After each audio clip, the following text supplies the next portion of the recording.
Hey, this is Nick Nutter. Felt like trying something different this time, so instead of a text review, I'm doing an audio one. See what happens. We got 4 albums on the docket today, and this isn't a hot take style review like I normally do with the iTunes things. I listened to each album twice, for reasons I'll elaborate on in a minute, so let's get started. Father John Misty, God's favorite customer. First impression. This was kind of a disappointment. To be fair, I'd only heard 2 Father John Misty songs going into this, and they were wildly different. One was an 8 to 10 minute piece from his previous album, Pure Comedy, and the other one was the lead single from this, Mr. Tillman. I really liked both of them, but by track 4 of this album, I was already hearing a song that sounded way too much like track 2, and the lyrics kept getting worse as it went on.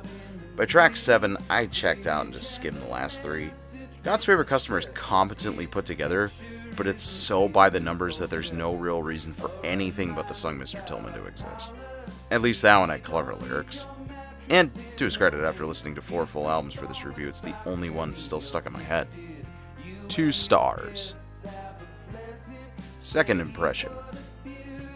The reason I decided to listen to each album twice instead of my usual hot take style is because I watched the Spectrum Pulse review of God's Favorite Customer, and I realized there's a ton of subtext and text to unpack that I had no idea was there. Like I said, this is my entry point to Father John Misty. I've heard of him, but know precious little. I had no idea this was about how his marriage was disintegrating, his life, his mental health, that he shacked up in a hotel for months to write and record this by himself with one dude to help fill in the cracks and press record sometimes. Already, the opener, Hang Out at the Gallows, sounds so much better on the second listen.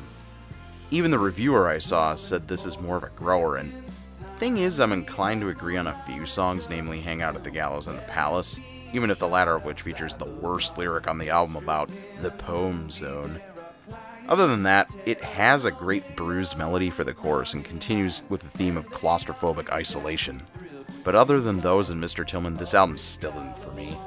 It's well put together and everything, and it definitely conveys a mood incredibly well, but it's still super repetitive and it never gets much above a dirge.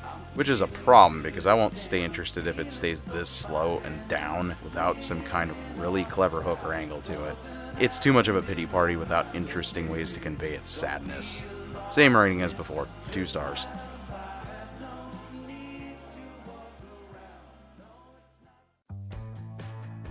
Courtney Barnett, Tell Me How You Really Feel. First impression. Coming down off God's Favorite Customer, I wasn't thrilled to hear the opener of this one start as a sleepy indie rock thing, but it has enough teeth to propel it beyond Father John Misty. I decided to check this one out because every Courtney Barnett song I've heard has been decent and, I guess it's okay. Help Yourself, Sunday Roast, Crippling Self-Doubt and a General Lack of Self-Confidence, Nameless Faceless, and City Looks Pretty are good, and there's like 2 others that were fine, but songs like Need a Little Time and especially I'm Not Your Mother or Not Your Bitch dragged it down a bit.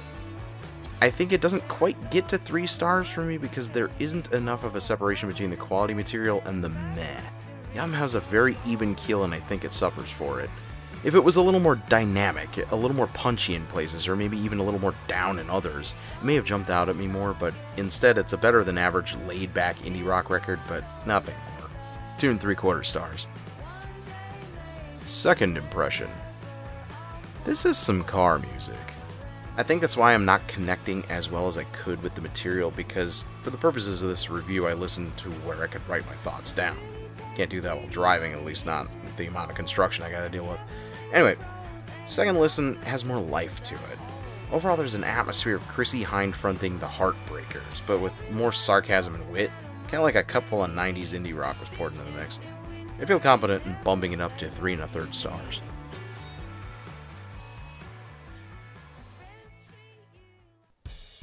Ghost Prequel.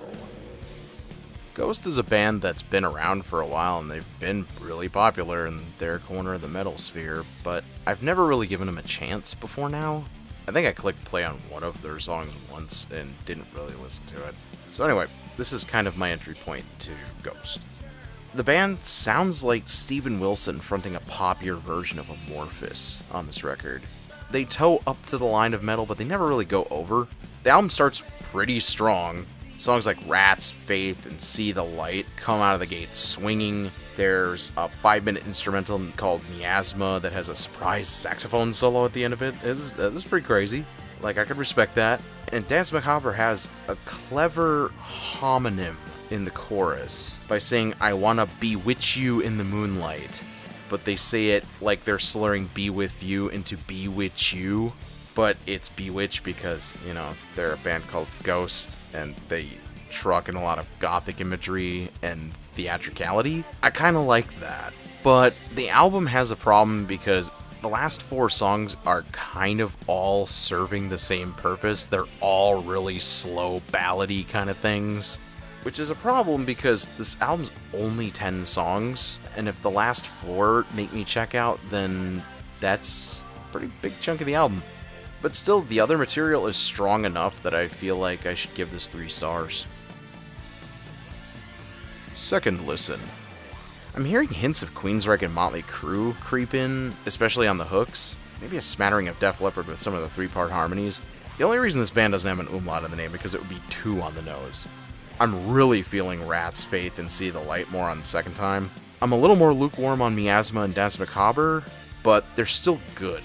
Pro Memoria has a good piano lick or two, but the lyrics and strict adherence to dark rock ballad structure weaken it. I feel like it could have been more, maybe with better lyrics. The feeling I got last time is there, only more so. I didn't really care for any of the last 4 songs, they got way too dirgy. Given that, and I have no use for the intro, that's only 5 out of 10 tracks that I liked. I like them enough to want to hear them all again, but I gotta bump the rating down to 2 3/4. Sorry, them's the breaks.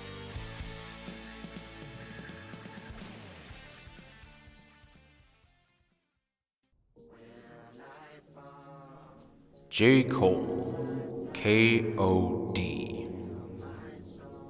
Interesting facts about this album before we start. J. Cole became the first artist since the Beatles in 1964 to debut 6 songs in the Billboard Top 20, and the first ever to debut 3 in the top 10 in the same week. This entire album charted. All 12 tracks, even the intro and the interlude. Of course, Post Malone smashed that record, debuting 9 songs inside the top 20 a week later. Add that to the 8 weeks Rockstar was at number 1 last year, how Psycho is number 2 now, and how most of Beer Bongs and Bentleys is still in the Hot 100 a month later.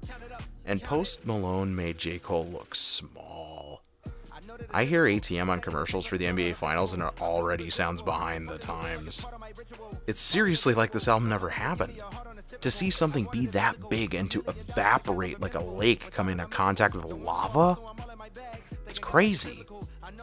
First impression. The style of KOD feels like the center of a weird Venn diagram between Migos and A Tribe Called Quest. And as such, I think the album is trying to be deeper than it really is. I think it has messages, but it's not as intricate or world-changing, even as dope as it thinks it is. But it does have dopeness, and it does have good messages that it conveys well. It's just more surface level than J. Cole or his fanbase thinks. And there ain't nothing wrong with that. Surface level can be great if it's effective.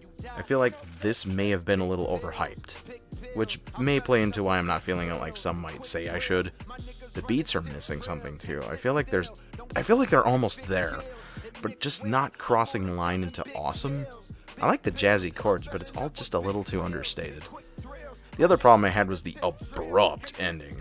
I thought there'd be like 6 or 7 more tracks, like it was building to a spectacular run, but it just ends. To be fair, the last track is called 1985 Intro to the Fall Off, and according to Wikipedia, the next album is called The Fall Off, so... But still, that was kind of a dirt move to end it just when it was getting good. Second impression. The first half of the album I didn't pick up anything new from it on second listen, but it didn't like it any less. Maybe a smidgen, but not enough to be real noticeable. Then Brackets hit and it crystallized for me. I was feeling like this is the greatness J. Cole can be capable of, but doesn't quite hit on the first 7 tracks. Then, Once an Addict has good lyrics, the back half of the album gets more soulful, and the kid at the beginning of Window Pane sounding all of 9 years old and talking about their friend getting shot in the stomach, just... Man. 1985 is definitely the most Tribe Called Quest sounding joint on the whole thing. I can hear Fife spitting some of the same lines. Knowing that the end was coming made it marginally less abrupt, but this should not have been the last song. There needed to be like one more to wrap up the thesis, or to...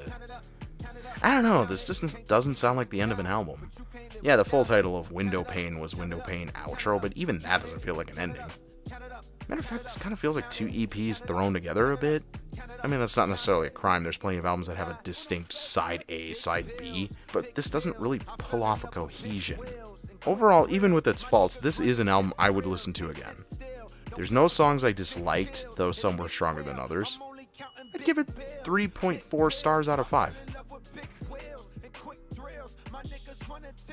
So there you have it. Let me know what you think in the comments below, or at Nicholas Nutter on Twitter. Let me know if you like this format better, or if you want me to go back to the text reviews. Until then, take it easy.